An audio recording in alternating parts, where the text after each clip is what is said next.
Kereta api Anjas-Moro saat ini sudah tidak aktif beroperasi. Dulu kereta ini melayani relasi Pasar Senen Jombang.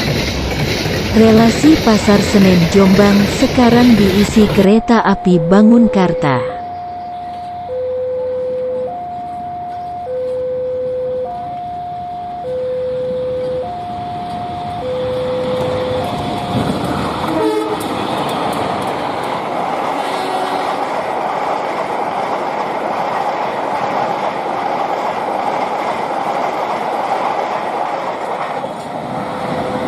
Dan inilah